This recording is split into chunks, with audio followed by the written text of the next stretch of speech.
Tonight I want to talk to you guys about smoking bans.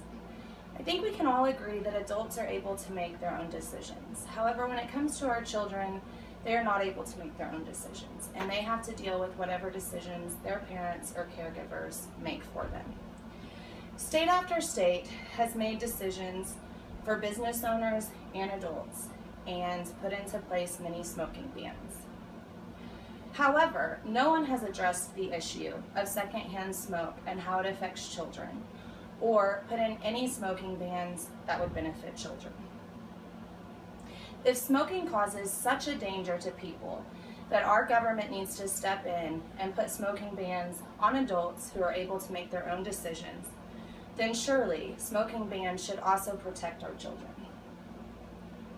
There are over 24 million children a year that are subjected to secondhand smoke.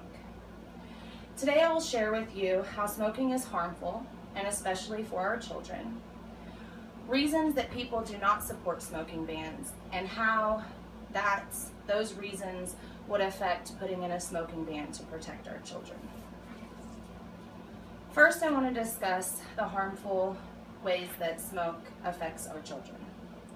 Smoking can lead to many illnesses and diseases for our children.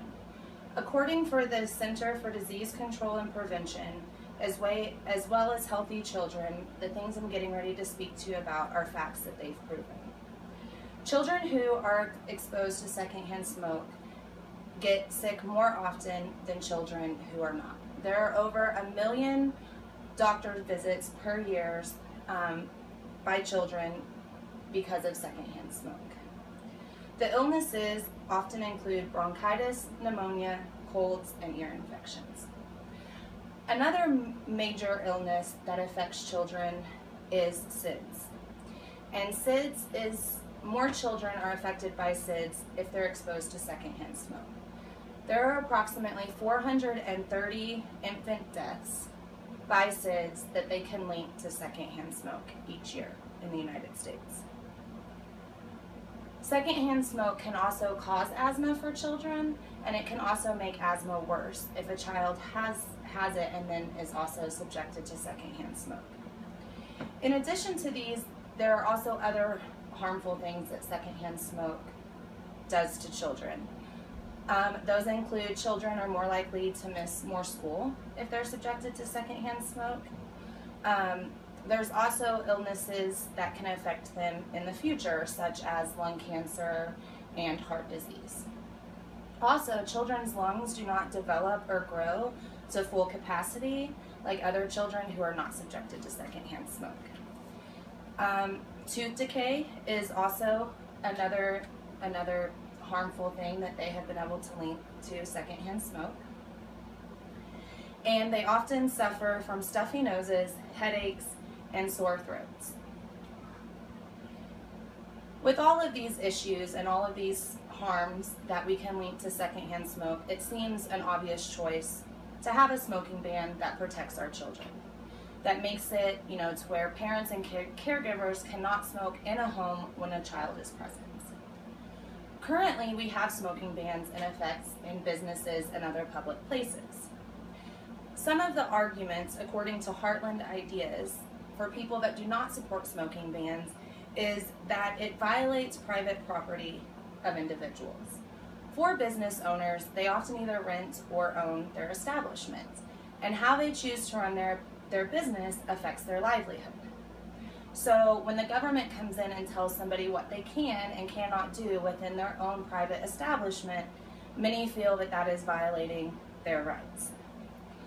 Also, according to Heartland Ideas, another argument against a smoking ban is that adults are able to make their own choices.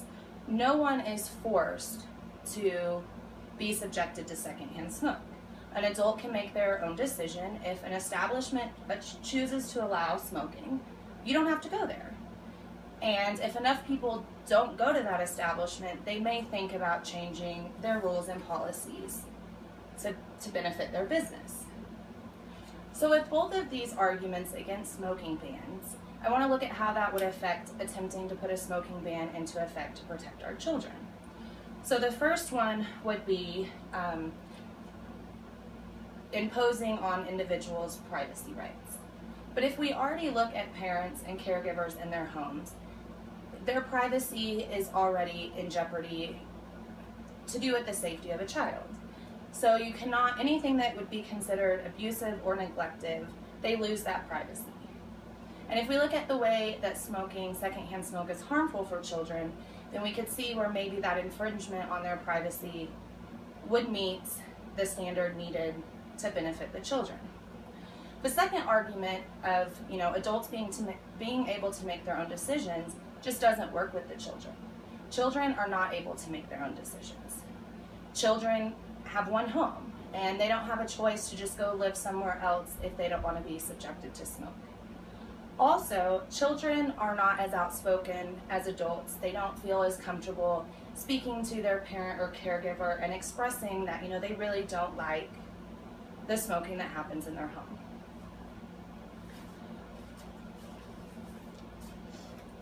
So, I understand that the issues of smoking bans create a great deal of debate. Some people are for them and some people are not. However, if Americans can vote to ban smoking in places that it affects them, then we can also vote to ban smoking to protect our children. According to child welfare, an act of failure by a parent or caretaker which leads to death, serious physical harm, or a failure to act which presents an imminent risk of serious harm is considered child abuse. If we choose to believe the facts that are presented to us on the harms of secondhand smoke, then I think that we can all agree that that falls into child abuse and neglect. And if that's true, then there should be no issue with creating a smoking ban to protect our children in their homes.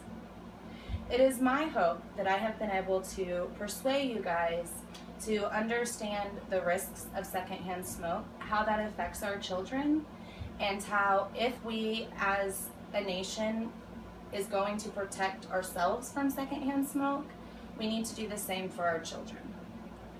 I hope that you will all become an advocate for our children and help get secondhand smoke bans established in homes where children reside. Thank you. Sorry, Minnie.